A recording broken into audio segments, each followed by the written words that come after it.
Hello everyone, हम retirement of a partner देख रहे हैं और आज के इस लेक्चर में हम एक बहुत ही इंटरेस्टिंग टॉपिक देखने वाले हैं, treatment of goodwill in the case of retirement.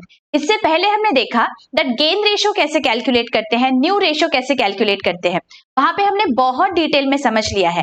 अगर किसी ने वो वाला लेक्चर नहीं देखा है, I have given the link in the description, जरूर देख लीजिए कि गेन रेशियो और न्यू रेशियो कैसे कैलकुलेट करते हैं and then we will move to retirement में ट्रीटमेंट ऑफ गुडविल कैसे करते हैं। तो लेट अस मूव फॉरवर्ड। देखिए, for example if there are three partners A, B and C, okay, कुछ साल तक ये साथ में बिजनेस करते हैं। For example they have work together for 15 years, ठीक है। ये 15 साल काम करने की वजह से उनके फर्म का, उनके बिजनेस का कुछ ब्रांड नेम हो गया, इजंट इट? उन्होंने नाम कमा लिया, ऐसे हम बोलते हैं ना, उनके बिजनेस का बहुत नाम है, उन्होंने नाम कमा लिया हमारे बिजनेस का, ओके, जिसके वजह से if you compare their performance with the competitors they are doing very well. अभी अगर सी बोलता है that I want to retire from the business, alright, after 15 years of working together, C बोलता है आई वांट टू रिटायर। तो इसके बाद जब सी रिटायर हो जाएगा तो ए और बी को ये जो रेप्यूटेशन है वो बिजनेस का, सिर्फ ए और बी को फायदा होने वाला है, इजंट इट? सी को तो कोई भी फायदा नहीं मिला, तो इसलिए it will be unfair for C to go out of the business. C के लिए पहले सी बोलेगा दैट मुझे जो भी गुडविल मेरे वजह से भी मिला है, because 15 years I have also put in the business, मैंने भी बहुत हार्ड वर्क किया हुआ है, तो मुझे ये जो पिछले 15 साल है उसमें जो भी गुडविल क्रिएट हुआ है बिजनेस का, उसका हिस्सा आप मुझे भी दे दो and only then I will go out of the business, ठीक है। तो ये जो गुडविल का कैलकुलेशन है ये हम कैसे करते हैं, हम गुडविल कैसे रेज करते हैं बिजनेस में, कब और कैसे राइट ऑफ करते हैं, ये सब हमें ये वाले लेक्चर में देखना है। ये बहुत ही इंपॉर्टेंट और इंटरेस्टिंग टॉपिक है बच्चों रिटायरमेंट का, और मैं आपको गारंटी देती हूँ कि अगर आपने ये एंड तक देख लिया तो गुडविल से रिलेटेड कोई भी क्वेरी आपके दिमाग में नहीं रहने वाली है। So let us see one by one कि कौन से ऑप्शंस होते हैं, क्या क्या केसेस हो सकते हैं गुडविल को रेज और राइट ऑफ करने के। Okay, so you have understood यहाँ पे that once the retiring partner is going out of the business, उसे गुडविल लेके जाना है। अभी कौन से सिनेरियोज हो सकते हैं, लेट अस सी। ओके, देखिए फर्स्ट सिनेरियो क्या है, when goodwill of the entire firm is raised and retained in the business। तो क्या हो रहा है, because one person is retiring, पूरे फर्म का हम गुडविल कैलकुलेट करेंगे और उसे रेज करेंगे। गुडविल को रेज करना मतलब क्या होता है, गुडविल को बिजनेस में दिखाना। गुडविल इज एन एसेट, उसे अगर मुझे बिजनेस में दिखाना है तो मुझे क्या करना पड़ेगा, उसे डेबिट करना पड़ेगा। तो मेरी एंट्री क्या आएगी, गुडविल अकाउंट डेबिट। और ये जो गुडविल है वो सारे पार्टनर्स ने मिलके कमाया हुआ है, किसी एक पार्टनर का तो नहीं है। जो भी सारे पार्टनर्स है, ऑल द पार्टनर्स, सारे पार्टनर्स को हम वो गुडविल डिस्ट्रीब्यूट कर देंगे। सारे पार्टनर्स का बेनिफिट होने वाला है, उनका मुनाफा होगा, इजंट इट? इसलिए उनके कैपिटल अकाउंट्स को हमें क्रेडिट करना होगा। सो let us see what will be the journal entry, goodwill account debit to all partners capital account in the old profit sharing ratio। सारे पार्टनर्स में हमने वो गुडविल डिस्ट्रीब्यूट कर दिया, तो जो रिटायरिंग पार्टनर है he is also happy that okay, आज तक का मेरे रिटायरमेंट के डेट तक का जो भी गुडविल है वो मुझे मेरा शेयर मिल गया। Alright, so this is what is done when goodwill is raised for the entire firm, ठीक है। इस केस में क्या होगा, देखिए जो मैंने येलो में हाईलाइट किया that is very important, goodwill will appear in the new balance sheet. Retiring partner जब निकल जाता है बिजनेस से, उसके बाद हमें एक बैलेंस शीट बनाना होता है, हम आगे वो देखने वाले हैं कैसे बनाते हैं। तो जब वो बैलेंस शीट हम बनाएंगे बच्चों, that time we have to remember that goodwill हमें एसेट साइड पे दिखाना होता है if we have raised the goodwill for the entire firm. ये सिनेरियो में goodwill is going to appear in the balance sheet. Let us look at an example, तो और भी क्लियर हो जाएगा। Let us read this sum, A B C are partners sharing profits in the ratio 1:1:1, मतलब ये equal partners है। On 1st April 2020, C retires and the goodwill is valued at 75,000। Firm की goodwill है 75,000। It is decided that goodwill of the entire firm will be raised in the books if journal entries in the books of the firm। मतलब पूरी 75,000 की goodwill हमें raise करनी है। हमने देखा है हमें क्या एंट्री पास करनी है, goodwill account debit to all the partners, लेकिन हमें रेशियो में पहले डिवाइड करना है. What is the ratio? 75,000 divided by 3 equal है ना, सो दैट इज 25,000. सो हमारी एंट्री क्या आएगी यहाँ पे? Goodwill account debit. Goodwill is an asset, तो जब भी रेज करेंगे उसे हम डेबिट करेंगे. 75,000 to A account, to B's and to C. यहाँ पे आप as capital, B's capital, C's capital भी लिख सकते हैं. 25,000, 5,000, 25,000. नरेशन क्या देंगे आप? Being goodwill raised in the books on the retirement of C. ऐसे डॉट डॉट नहीं करना है, पूरा आपको नरेशन लिखना है. समझ में आ गया बात? और यहाँ पे जब हम बैलेंस शीट बनाएंगे ऑन सीज रिटायरमेंट, तो ये 75,000 गुडविल आपका बैलेंस शीट में दिखने वाला है. Alright, okay. अभी सेकंड सिनेरियो की ओर बढ़ते हैं. देखिए क्या है second scenario. When goodwill of the entire firm is raised and then written off, मतलब आपको रेज तो करना है गुडविल, लेकिन उसे आपको बुक्स में नहीं दिखाना है. तो गुडविल को आप एक बार डेबिट करोगे और सेकेंड एंट्री में आप उसे उतने ही अमाउंट से क्रेडिट कर दोगे, ताकि वो इफेक्ट नेट ऑफ हो जाएगा and goodwill will not appear in the books of the firm. देखिए, let us see the entries. When goodwill is raised, तब आपकी एंट्री सेम है. देखो, goodwill account debit to all partners capital account in their old profit sharing ratio. ठीक है, ये तो entry आपकी सेम हो गई, लेकिन राइट ऑफ के लिए आपको और एक एंट्री करनी है. राइट ऑफ करेंगे तो गुडविल यहाँ पे डेबिटेड था, राइट ऑफ करना है तो गुडविल को क्रेडिट करेंगे. देखिए, गुडविल आपको क्रेडिट करना है. और डेबिट किसे करेंगे? डेबिट आप सिर्फ कंटिन्यूइंग पार्टनर्स के कैपिटल अकाउंट को करेंगे. This is very important. सारे पार्टनर्स के अगर कैपिटल अकाउंट को कर दिया तो इफेक्टिव रेट ऑफ हो जाएगा. एंट्री पास करने का कोई लॉजिक ही नहीं बचेगा. आस्क योरसेल्फ, हम एंट्री क्यों पास कर रहे हैं, क्यों हम गुडविल रेज कर रहे हैं? बिकॉज जो भी रिटायरिंग पार्टनर है उसको हमें उसका शेयर ऑफ गुडविल देना है. उसका शेयर ऑफ गुडविल देना है, मतलब उसके अकाउंट को हमें क्रेडिट करना पड़ेगा, इजंट इट? तो जब हम उसे राइट ऑफ कर रहे हैं गुडविल को, दैट टाइम सिर्फ कंटिन्यूइंग पार्टनर्स के अकाउंट को ही हम डेबिट करेंगे, ना कि all partners. And when continuing partners के अकाउंट को डेबिट करेंगे तो जाहिर है रेशियो कौन सा हम यूज करेंगे? New profit sharing ratio. Continuing partners का जो रेशियो रहेगा, उस रेशियो में, उस प्रॉफिट शेयरिंग रेशियो में हमें गुडविल को राइट ऑफ करना है.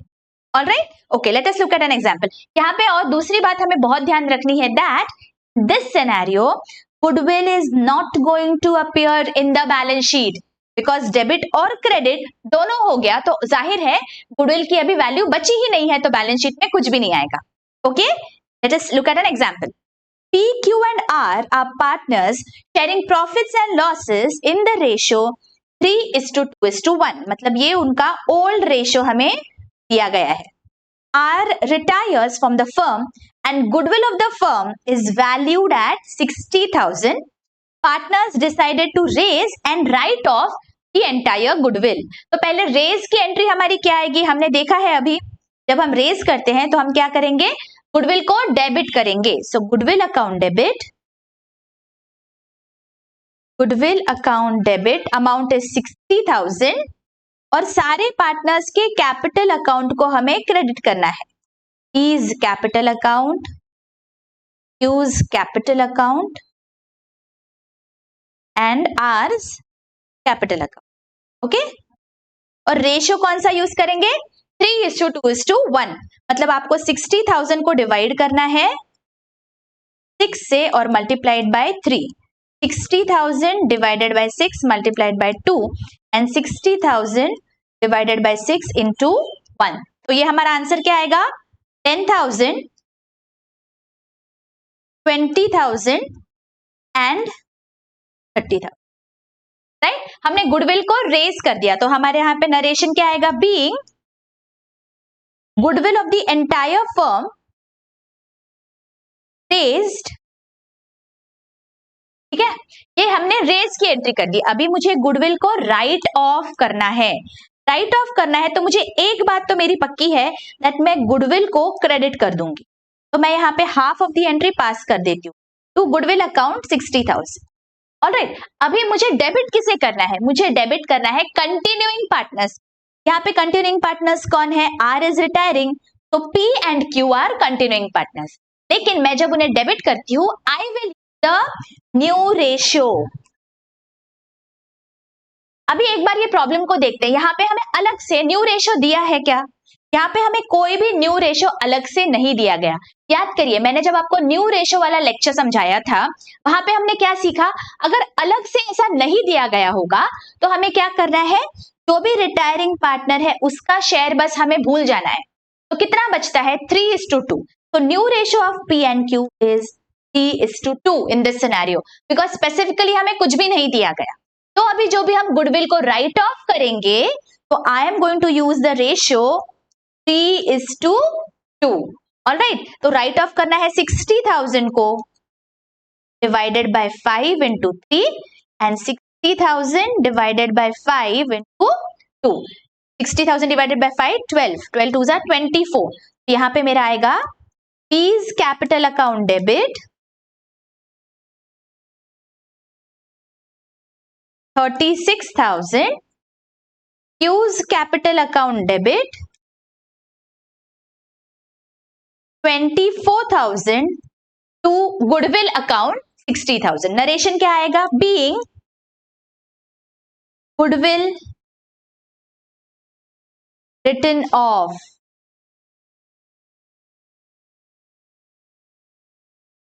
यहां पे क्या होगा, बैलेंस शीट में goodwill is not going to appear. समझ में आ गया कि हमने क्या करना है, जब हमें पूरा गुडविल रेज करना है we will raise in the old profit sharing ratio and when we are writing off we will write it off in the new profit sharing ratio. Clear? बस अभी आपके समझने के लिए हमें और एक एक्स्ट्रा यहाँ पे एक स्टेप करने वाली हूं, जस्ट फॉर योर अंडरस्टैंडिंग। आपको जरूरत नहीं है ये करने की। देखिए अगर मैंने ये दो एंट्रीज को कंबाइन कर दिया बच्चों, ये दो एंट्रीज को यहां पे मैं वो लिखती हूं एंट्री, ये सिर्फ आपके समझने के लिए है। आपको ये दो एंट्रीज समझ गए हैं, still it is okay. I just want my students to understand it conceptually very well, इसलिए मैं आपको आगे का कुछ समझाने वाली हूं। आपको अगर फर्स्ट और सेकंड ये एंट्री अच्छी से समझ गई है you are okay with that also. Okay, मैं आपको सिर्फ कॉन्सेप्चुअली कुछ और समझाना चाहती हूँ यहाँ। देखिए बच्चों, डेबिट और क्रेडिट हमने गुडविल को कर दिया, तो अगर मैं ये दोनों एंट्रीज को कंबाइन करती हूँ गुडविल तो हमारा निकल जाता है। अभी क्या बचता है, P's capital and Q's capital. तो चलो मैं यहाँ पे पहले पूरी एंट्री लिख रही हूं। P's capital account debit, Q's capital account debit to P to Q and to R। Okay, capital accounts है but this is just for understanding, तो I am writing it like this. ठीक है, अभी 36,000 24,000 से मैंने डेबिट किया। Okay, और यहाँ पे 30 20 एंड 10, सो 30,000 20,000 एंड 10,000। अगर मैंने कंबाइन किया तो ये एंट्री आएगी। ऑलराइट, अभी ये कंबाइन एंट्री में देखिए P को मैंने डेबिट किया 36 से और P को क्रेडिट किया 30 से। क्या मतलब, मैं ऐसे बोल सकती हूँ दैट मुझे P के अकाउंट को सिर्फ 6,000 से डेबिट करना है। Can I say that? Yes. तो मेरी एंट्री यहाँ पे ऐसे भी हो सकती है that P's capital account debit 6,000। Similarly Q के केस में देखो 24,000 से डेबिट किया और 20,000 से क्रेडिट किया, मतलब एक्चुअल डेबिट कितना हुआ 4,000, राइट? 24,000 से आपने डेबिट कर दिया और क्रेडिट 20,000 हो गया, मतलब एक्चुअली 4,000 ही डेबिट हुआ। मैं यहाँ पे लिखती हूँ Q's account debit 4,000। Alright, and R के अकाउंट को क्रेडिट में है, so to R 10,000, to R's account 10,000। देखो एंट्री टैली हो रही है ना, ये 10 है और ये 10 है। ठीक है, तो हमने एक्चुअली क्या किया है, रिटायरिंग पार्टनर को क्रेडिट कर दिया 10,000 से और P एंड Q मतलब जो रिमेनिंग पार्टनर्स हैं उनको 6,000 और 4,000 से डेबिट कर दिया। Getting it? Are you with me? ये आपको समझ में आ रहा है? This is only for your understanding. मैं बार बार रिपीट कर रही हूँ, आपको ये एग्जाम में नहीं करना है। आपको एग्जाम में ये दोनों एंट्रीज ही पास करने हैं अगर आपको बोला गया है that goodwill of the firm is raised and written off. ये मैं आपको समझाने के लिए कर रही हूँ दैट P एंड Q के अकाउंट को हमने डेबिट किया और R के अकाउंट को क्रेडिट किया। ये हमारा फाइनल इफेक्ट हो गया, isn't it? इफेक्ट एक्चुअली ये हो गया हमारे बुक्स में, करेक्ट? अभी इसका हम आगे देखेंगे कि ये मैंने आपको क्यों समझाया है। Let this be, this is for use when, कुछ और मैं आपको एक्सप्लेन करूंगी आगे चल के, तो I am going to use this scenario. Alright, समझ में आ गया? Let us move forward. Okay, देखिए थर्ड सिनेरियो क्या है, when goodwill is raised to the extent of the retiring partner's share and retained in the business। मतलब एक partner retire हो रहा है तो सारे पार्टनर्स बोल रहे हैं that we need not raise the entire goodwill। आप रिटायर हो रहे हो तो जितना वो रिटायर हो रहा है उतना ही शेयर उसको गुडविल का दे दो, पूरी फर्म की गुडविल रेज मत करो। अगर ऐसे डिसाइड होता है तो ऐसे सिनेरियो में हम क्या करेंगे, देखते हैं। When goodwill is raised, goodwill account को हमें डेबिट तो करना ही पड़ेगा। किसी भी एसेट को हमें अगर बिजनेस में दिखाना है तो उसे हम डेबिट करते हैं। अभी it is only the retiring partners share, पूरा फर्म का तो गुडविल है नहीं, तो ऑब्वियसली किसे क्रेडिट होगा, सिर्फ रिटायरिंग पार्टनर के कैपिटल। ऑलराइट, तो हमारी एंट्री हो जाती है goodwill account debit to retiring partners capital. और यहाँ पे वापस गुडविल रेज हुई है बिजनेस में, so that is the reason it will appear in the new balance sheet. Alright, let us look at an example. X, Y and Z are partners sharing profits and losses in the ratio 1:1:1. Equal partners है। X retires and goodwill of the firm is valued at 30,000. However, only X's share is to be raised past necessary journal entry. पूरे firm की goodwill 30,000 है, correct. X का share कितना है, 1/3, तो X की goodwill कितनी हो गई, 10,000 रुपीज। अभी मुझे एक्स की गुडविल बुक्स में रेज करनी है, गुडविल अकाउंट को मैं डेबिट करूंगी, तो मेरी एंट्री क्या आएगी, गुडविल अकाउंट डेबिट 10,000, और ये 10,000 पूरा के पूरा रिटायरिंग पार्टनर का हिस्सा है गुडविल का। So I am going to write to excess capital account, amount is 10,000 और narration being goodwill raised to the extent of retiring partners share। और इस केस में जब हम बैलेंस शीट बनाएंगे तो बैलेंस शीट में 10,000 is going to appear in our balance sheet, alright, on the asset side। ठीक है, इतना क्लियर हो गया? ओके, अभी नेक्स्ट सिनेरियो देखते हैं क्या है। When goodwill is raised only to the extent of the retiring partner's share and then it is written off। मतलब हम रिटायरिंग पार्टनर का शेयर उसे क्रेडिट कर देंगे और गुडविल को हम वापस राइट ऑफ करने वाले हैं। तो ऐसे केस में क्या होगा, लेट अस सी।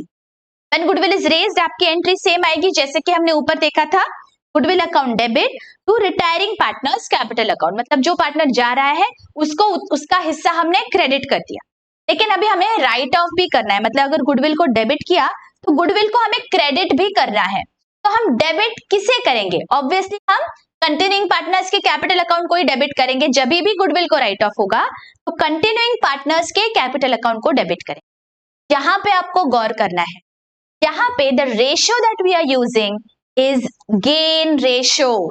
जब हम सिर्फ रिटायरिंग पार्टनर का गुडविल का शेयर राइट ऑफ करते हैं, that time we will always use the gain ratio. ठीक है, ये बहुत इंपॉर्टेंट है, कभी कभी हम भूल जाते हैं कि रेशियो कौन सा यूज करना है। ये याद रखिए, जब भी सिर्फ रिटायरिंग पार्टनर का शेयर है गुडविल में और आपको सिर्फ उतना ही राइट ऑफ करना है, आप गेन रेशियो यूज करोगे, न्यू रेशियो नहीं।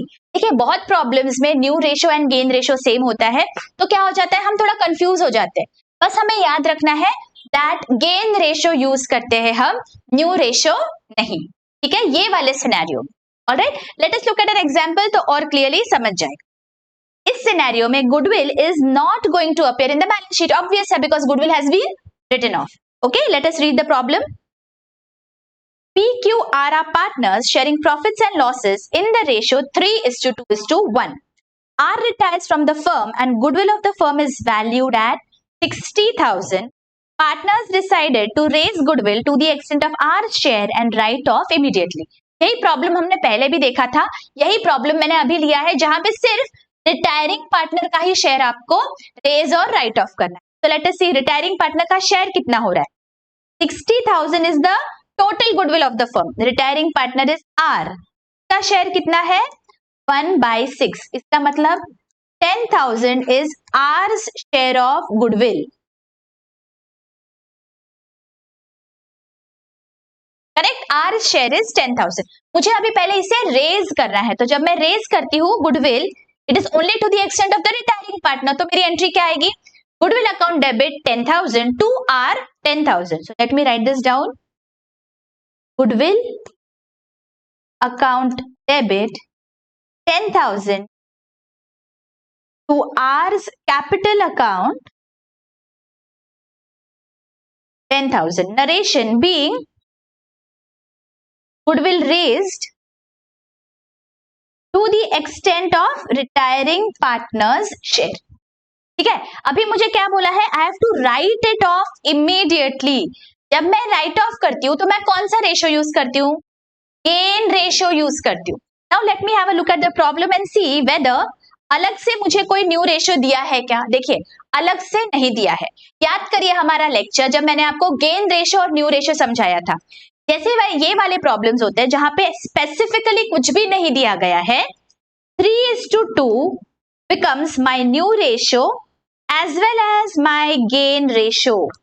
करेक्ट. यहाँ पे अगर कुछ स्पेसिफिकली नहीं दिया गया होगा तो 3:2 में मैं 10,000 को डिवाइड करने वाली हूँ. 10,000 को I have to divide in 3:10,000 divided by 5 into कितना आ रहा है यहाँ पे, this is 6,000 and this is 1,000.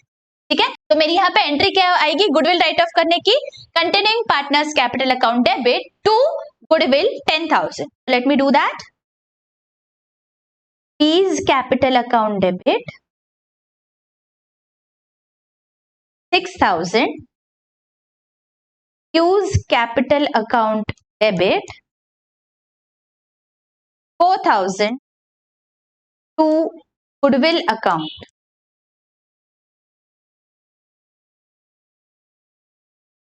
$10,000. Narration being goodwill written off.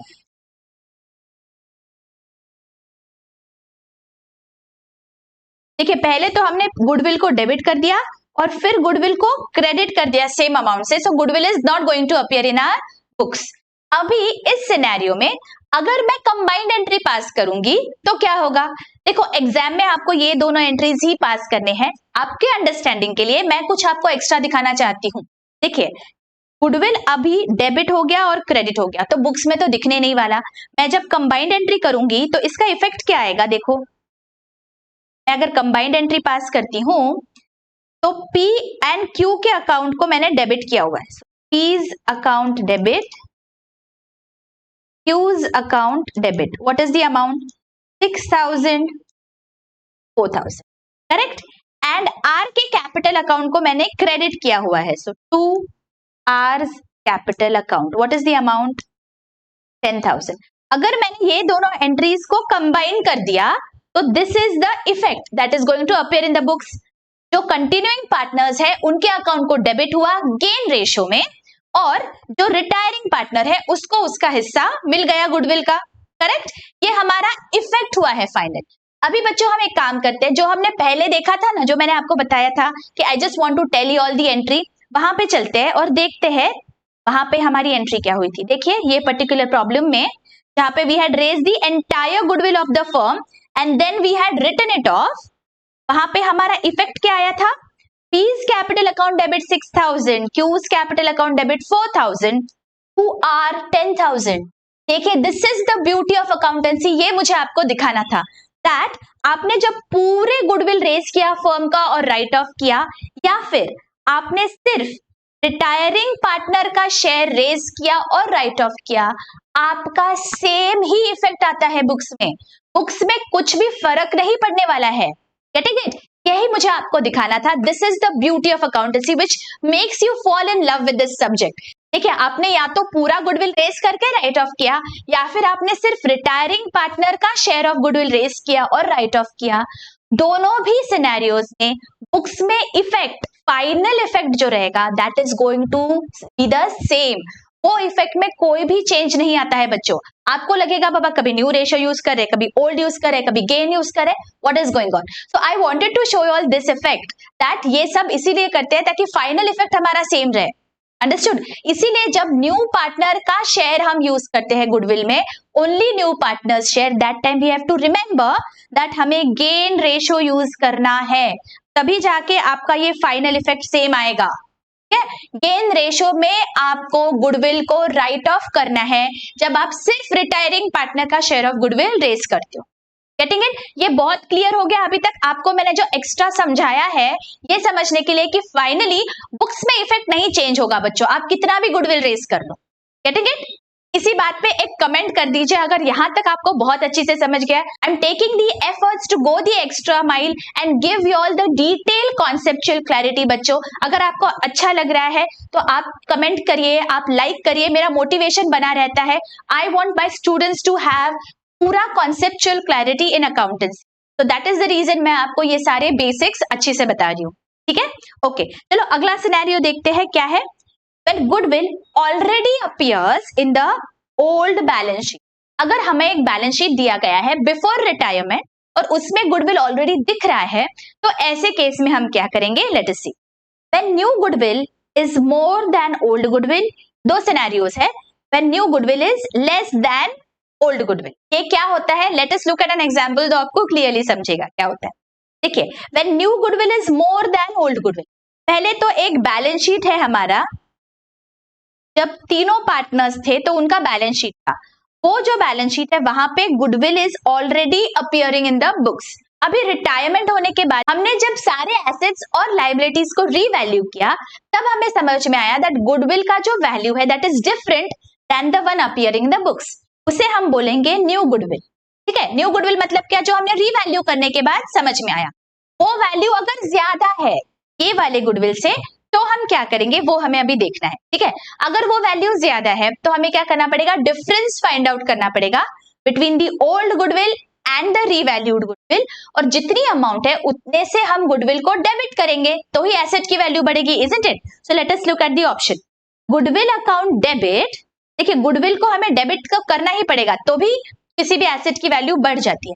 Credit किससे करेंगे, हमारे पास दो ऑप्शन, हम आइदर क्रेडिट कर सकते हैं सारे पार्टनर्स के कैपिटल अकाउंट को, जैसे यहां पे दिया है ऑल पार्टनर्स कैपिटल अकाउंट, और उसे हम ओल्ड रेशो में क्रेडिट करेंगे। जाहिर है सारे पार्टनर्स आएंगे तो ओल्ड रेशो ही आएगा, करेक्ट। और या फिर हम कर सकते हैं goodwill account debit to profit and loss adjustment. आपका एसेट रीवैल्यू हुआ है तो आप उसे प्रॉफिट एंड लॉस एडजस्टमेंट में only to the extent of the increase आप दिखा दो, या फिर डायरेक्टली आप गुडविल जितना भी इंक्रीज है वो पार्टनर्स के कैपिटल अकाउंट को क्रेडिट कर दो। दोनों भी इफेक्ट्स आप दे सकते हो, दोनों का फाइनल जो भी इफेक्ट होगा ना बुक्स में बच्चों that is going to remain the same. Let us look at an example तो और क्लियरली समझेगा। Let us read the problem. PQR are equal partners, मतलब उनका रेशियो क्या है, 1:1:1। This is the old PSR। या balance sheet as on 31st March shows goodwill of 50,000, मतलब ये जो गुडविल है इसे हम बोलेंगे old goodwill. This goodwill is already appearing in the books. Are retired as on 1st April, pass necessary journal entry if goodwill is revalued at 80,000।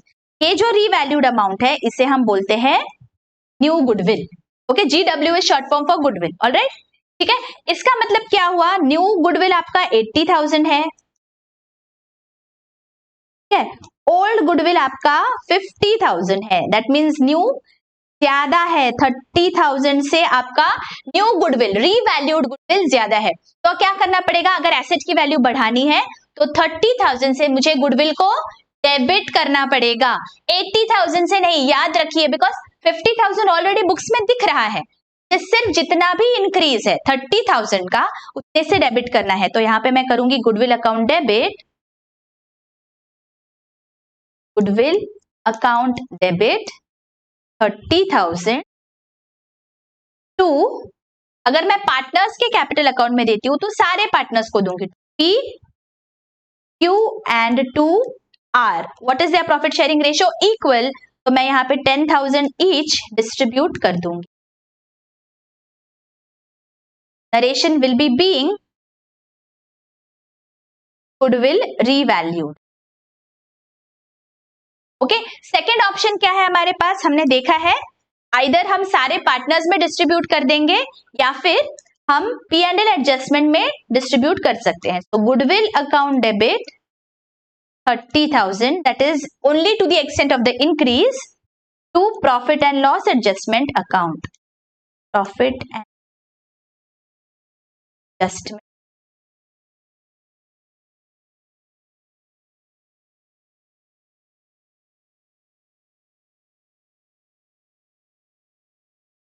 30,000 being goodwill revalued। बच्चों ये याद रखिए, आपको दोनों नहीं पास करने हैं एंट्रीज, या तो ऑप्शन 1 या फिर 2, दोनों पास नहीं करने हैं, ठीक है। Okay, this is just for your understanding, आपको जो भी करना है आप कर सकते हो। I am explaining both the scenarios, ठीक है। ओके, अभी नेक्स्ट सिनेरियो देखते हैं क्या होगा। When new goodwill is less than old goodwill, मतलब पहले हमने देखा अगर न्यू गुडविल मोर होगी, यहाँ पे है जो रीवैल्यूड गुडविल है उसकी वैल्यू कम है। अगर एसेट की वैल्यू कम होगी या कम करनी है तो हमें क्या करना पड़ता है, एसेट को क्रेडिट करेंगे। तो देखिए हमारा ऑप्शन 1 क्या बोलता है, फर्स्ट ऑप्शन में आप क्या कर सकते हो, आपको गुडविल को तो क्रेडिट करना ही पड़ेगा बिकॉज गुडविल की वैल्यू हमें कम करनी है। डेबिट किसे करेंगे, डेबिट हम सारे पार्टनर्स के अकाउंट को करेंगे in old profit sharing ratio. Alright, second option में क्या है, आपको गुडविल को तो क्रेडिट करना ही पड़ेगा, आप P&L एडजस्टमेंट को डेबिट कर सकते हो, profit and loss adjustment account debit to goodwill. Alright, only to the extent of decrease in the value. Alright, पूरा नहीं करना है आपको, जितना डिक्रीज हो रहा है उतने से ही आपको P&L एडजस्टमेंट या फिर पार्टनर्स के कैपिटल को डेबिट करना। Alright, let us look at an example. PQR are equal partners, 1:1, यही ऊपर वाला एग्जांपल है। The balance sheet as on 31st March shows goodwill of 50,000 R retired, pass necessary journal entry of goodwill is valued at 20,000। देखिए यहाँ पे old goodwill कितना है, old goodwill is 50,000 and new goodwill is 20,000, मतलब new goodwill की value कम है, कितने से कम है, 30,000 रुपीज से कम आ रही है वैल्यू। किसी भी एसेट की वैल्यू को अगर मुझे कम करना है तो मुझे उसे करना पड़ता है क्रेडिट। हमारा फर्स्ट ऑप्शन क्या है, हम सारे पार्टनर्स के अकाउंट को डेबिट करते हैं in the old profit sharing ratio. Old profit sharing ratio is equal, तो मेरी यहाँ पे एंट्री क्या आएगी, P's capital account debit 10,000, Q capital account debit 10,000, R's capital account debit 10,000 to goodwill account 30,000. What will be the narration being goodwill revalued? ठीक है, second option क्या है हमारे पास, मैं यहाँ पे और लिख रही हूं ताकि ये क्लियर हो जाए, these are only options that I am showing you. Okay, second option is profit and loss adjustment को हम डेबिट करेंगे, profit and loss adjustment account debit